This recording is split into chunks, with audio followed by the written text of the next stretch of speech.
Shalom, nous avons étudié le Daf Kuf Kaf Aleph dans Masechet Shabbat. Nous reprenons au du Daf. On avait proposé d'expliquer la marloquette Rabbi Yossi Chachamim par rapport à celui qui doit se tremper avec le Shem Hashem sur sa peau.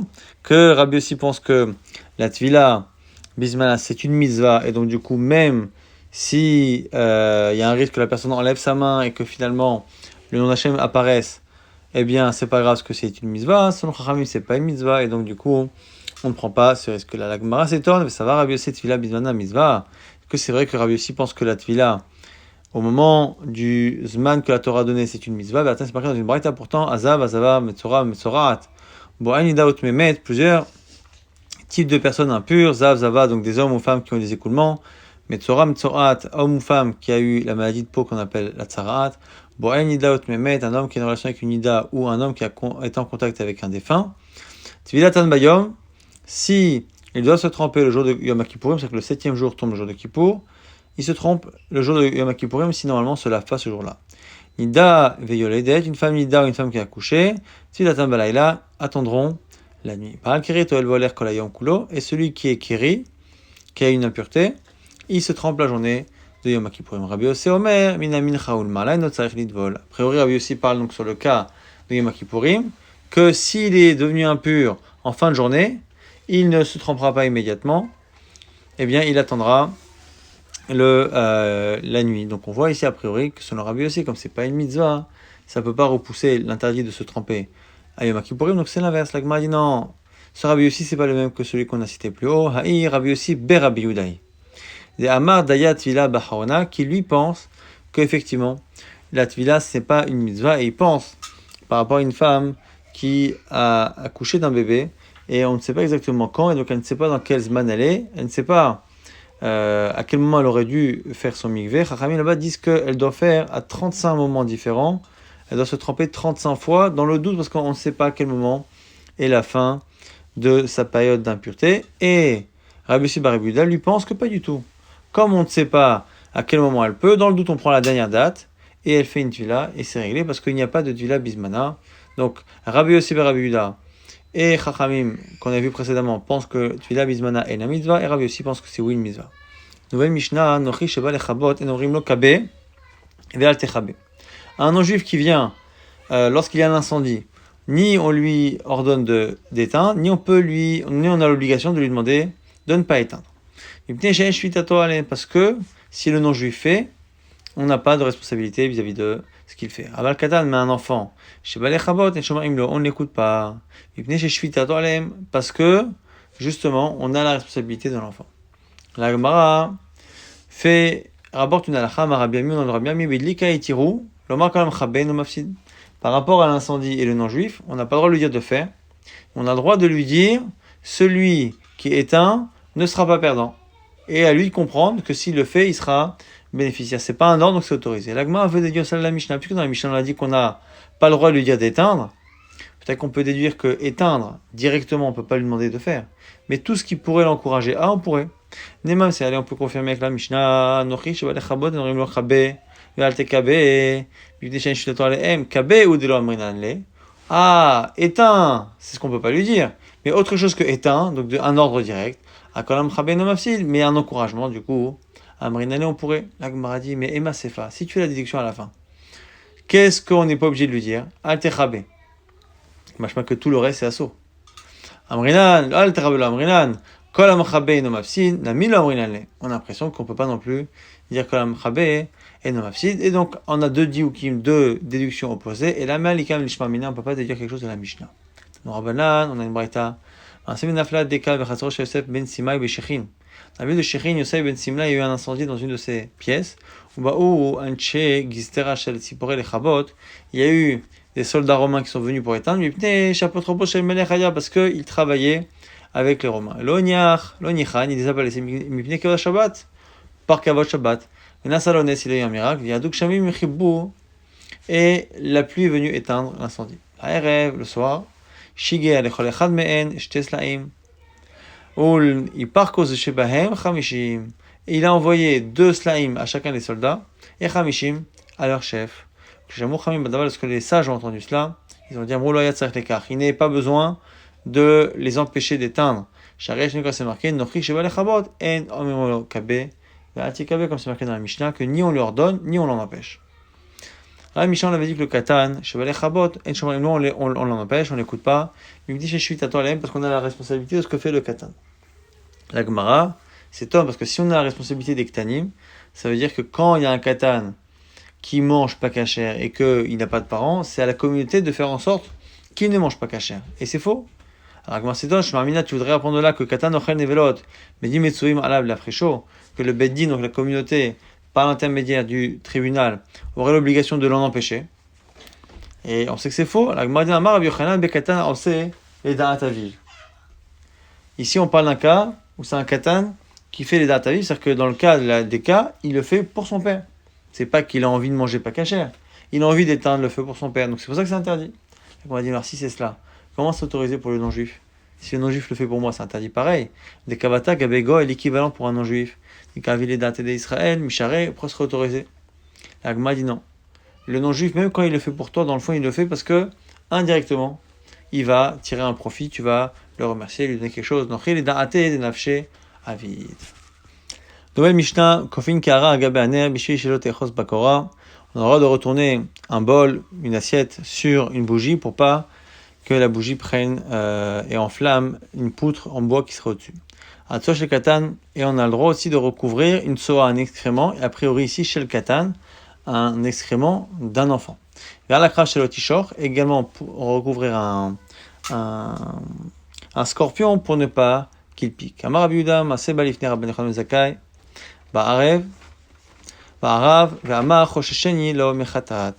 L'histoire est arrivée un jour à Rabbi Yochanan ben Zakkai et lui dit que pour lui il est Choshesh que soit son minatora mishum khatat, parce que ici on chasse un animal. Il fait partie de ceux qui pensent a priori que l'interdit de chasser va la même pour les animaux qu'on n'a pas l'habitude de chasser.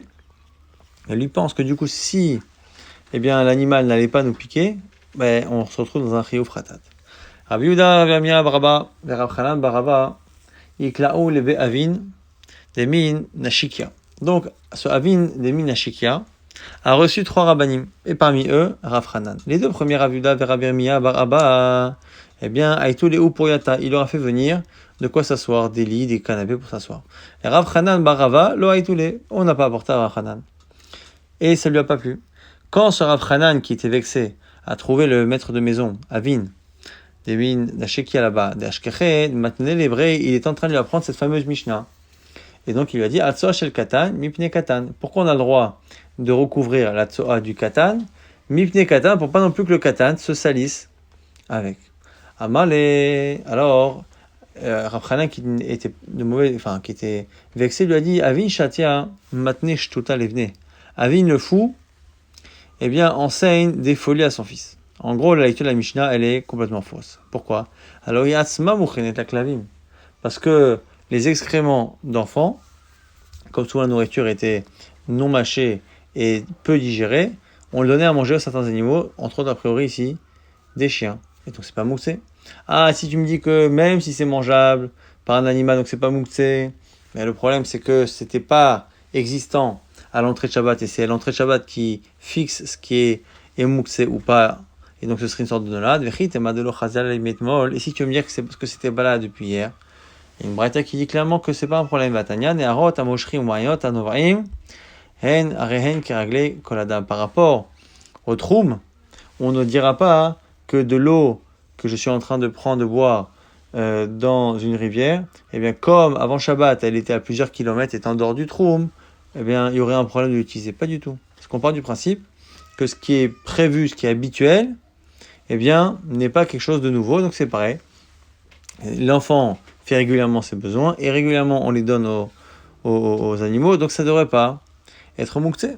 Donc ça ne peut pas être soit shel katan. Là, alors comment il faut comprendre la Mishnah? Comment l'enseigner? Et le shel katan, c'est de peur que l'enfant se salisse, et le tsoa, c'est soit shel tanegolim, de volaille, que ça, c'est pas consommable par un animal. Alors la Gemara a dit, mais si c'est ça, c'est simplement des excréments qui nous dérangent, et ça on sait que Rachamim autorise. Et on devrait même l'autoriser à déplacer la chose elle-même. Mais typo que les avec Rav Sherei, ça devrait être déplaçable comme un pot de chambre. Pot de chambre, Rachamim autorisé à le déplacer. Et si tu voulais me dire que l'autorisation de Chachamim pour Grav Sheri'i, c'est que lorsqu'il y a un ustensile, un contenant, qui à la base est autorisé au déplacement, et que dedans il y a un excrément moussé. Mais non, pourquoi? Parce que mais Ispar Mek et Ravashi, il y a eu un jour un rat qu'on a retrouvé mort dans chez Ravashi, et ça le dérangeait évidemment. Amarlo, il leur a dit Nekoto Betsote Vafuka, vous pouvez le prendre par la queue et le sortir. Donc on voit là-bas qu'on a sorti le côté, la chose dégoûtante qui est ici le rat mort, on l'a sorti directement lui-même. Et donc c'est pareil pour Grav Sheri, on n'a pas besoin forcément du pot, on pourrait sortir les excréments, donc ce serait pareil ici, si ce sont des excréments qu'on ne veut pas garder à cause des enfants. La Gemara dit alors c'est un endroit où la saleté, les excréments se retrouvent BHPA dans les ordures. La Gemara dit alors, si c'est les ordures, comment on peut avoir peur que l'enfant se salisse? Katan BHPA Mikabaile. La Gemara dit non, c'est Bachatzer, c'est dans une cour. Mais si c'est dans une cour, on a le même problème. Ça devient quelque chose qui est dans la maison ou dans la cour, un excrément dans une maison, dans un cour, c'est autorisé Mishum Grav Sheri. Ratsanami, Grav Sheri, ou la Gemara dit BHPA chez Bachatzer. Dans les déchets qui se trouvent dans la cour. Donc c'est pas un endroit de passage, mais c'est possible que l'enfant y aille, et donc c'est pour ça que c'est un sourd. On avait dit que vers Krav, chez l'autre Tishor, on a le droit de retourner sur le scorpion pour pas qu'il pique. Amar Rabbi Yoshua ben Levi, Kol hamazikim neragim beshabbat. Rabbi Yoshua ben Levi nous dit que tous les animaux qui blessent et qui peuvent tuer, on a le droit de les tuer pendant Shabbat. A priori, ça a l'air d'être ici qu'on les tue même si ils ne nous mettent pas en danger. Simplement, ils sont potentiellement dangereux pour d'autres personnes. On objecte Mativ Rabbi Yosef. Rabbi Yosef dit Hamisha, Neragim et Shabbat. 5 types d'animaux dangereux sont tués Shabbat. Et voici Zvouv, une mouche particulière qui est en Égypte. Tira Shebe Ninve, une guêpe qui avait un Ninve. Akrav Shebe Hadiab, donc le scorpion d'un endroit qu'on appelle Hadiab. Et le serpent d'Israël, et un chien fou, un chien enragé, Bechol Makom, quel que soit l'endroit. Et cette fameuse braïta qu'on a citée en plus, Mané, elle est selon qui? Ça peut pas être Rabbi Yehuda, il est Rabbi Yehuda, selon Rabbi Yehuda, une mélacha que je fais, même si mon but c'est pas l'animal tué, mais c'est simplement de me débarrasser d'un problème, c'est une mélacha que je fais sans en profiter réellement, c'est chayab. Donc ça peut pas être lui qui autorise pour les 5. Et là, Rabbi Shimon, c'est Rabbi Shimon.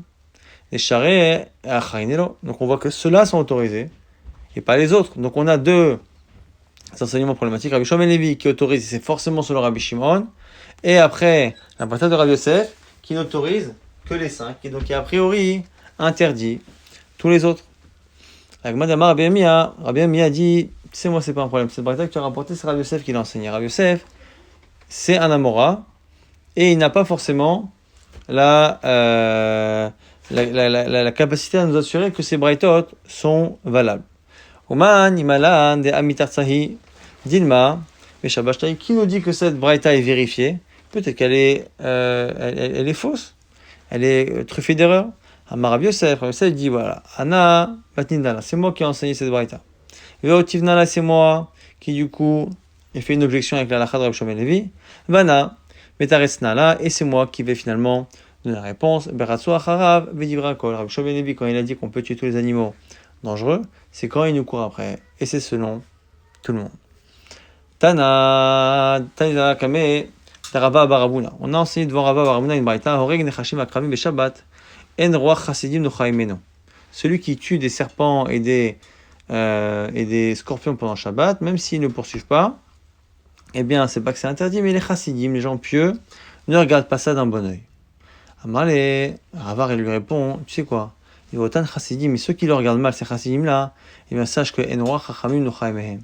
Que les chachamim qui eux connaissent la halacha regardent mal le fait que des chassidim regardent mal d'autres personnes. Ou pliga de Ravuna, et c'est une discussion avec Ravuna, parce que Ravuna lui-même a complètement une autre vision. Des Ravuna. Chazé la ou gavra, kakatil zibura. Ravuna a vu un jour un homme tuer une guêpe. Amal lui dit, Shalim tinhu les koulou, tu crois que tu vas toutes les tuer?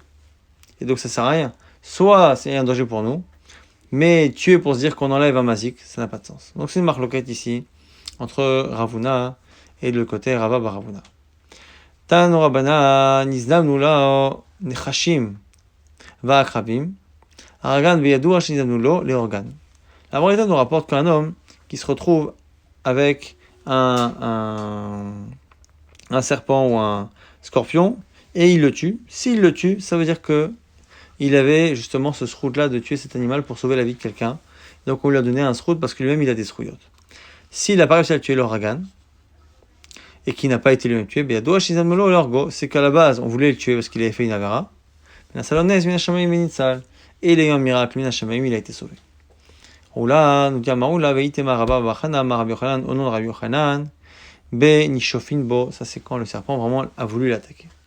Amar Rabbi Abba Machana, Machana Pal, Echad, Bebet Amidrash, Be'amad, Nayoti Echad, Barago. Un jour, il y a un serpent qui est tombé dans le Bet Amidrash, et il y a un homme de la ville de Nayot là-bas, un Nayoti, qui l'a tué.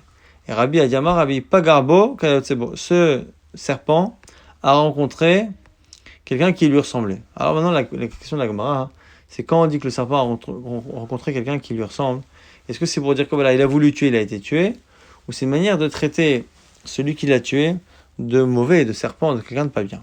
Il on pose la chéla, Pagabok Tsebo des Shapir Avid Otchelo. Est-ce que c'est pour dire qu'il a bien fait ou pas? Tâche, on essaie de répondre des Rabbi Abba, Vered Rabbi Abba, Ve Rabbi Zera Avuyadve, Ekla de Rabbi Yanai, Nafak Mita Benayo. Ils étaient tous rabbinim là ensemble et ils ont posé une question. Baou Mine Merabiana, on a posé à Rabiana la question. Maou la rogue nechachem rabim Shabbat. Est-ce qu'on peut tuer des serpents et des scorpions Shabbat? Amal il leur a dit Tira Anioreg. Moi je tue une guêpe. Alors Nachash ve'akrav le kosheken, a fortiori Nachash ve'akrav. Donc a priori c'est autorisé. Donc a priori ce Nayoti a bien fait. Et c'était un Schwartz qu'on a dit. Alors il dit pas une preuve. Dis-moi les fitumo. Là-bas peut-être ce qu'il a dit c'est que c'était les fitumo. Rabbi Yanai, quand il a autorisé, c'est de faire ça comme si on faisait une action anodine, comme si on marchait. Amar Rabbi Yehuda, comme c'est marqué, roc, dorsol les fitumo. On n'a pas le droit d'écraser un crachat quand le sol est en terre, mais on a le droit de marcher dessus, les fitumo. Amar Fechet, Nachash, dorsol les fitumo. Amar Katina, Akrav, dorsol les fitumo. Rafechet et Rav Katina nous disent que les serpents et les scorpions, on peut les tuer en marchant dessus, en faisant comme si on marchait dessus. Amar Marta, de Abba, Abar Minyomi. Abba Maske Bederej Galuta Zouzé. Donc Abba Bar Minyomi, qu'on appelle également Abba Marmarta, devait de l'argent aux gens qui travaillaient chez Rej Galuta, qui n'étaient pas réputés pour leurs bonnes midotes. Aïtohu Kam Tsarele, ils n'arrêtaient pas de l'embêter, de le contrarier. Abba Shaderuka, et un jour pendant Shabbat, il y avait un crachat qui était posé. Malou Rej Galuta, Aïtou Mana, Srifou, et ça me dérange. Donc le Rej Galuta demandait ce qu'on le recouvre. Amalo, il leur a dit sur Abba Marmarta, l'autre Srifou, il n'y a pas besoin. Après Rav Yehuda, roc dorsol et fitumo. Un roc, on a le droit de marcher dessus. Amaleo, le Resh Galuta a dit, Tsurba Merabanan, c'est un Tamid Chacham, Hu Shifkuhu, laissez-le tranquille.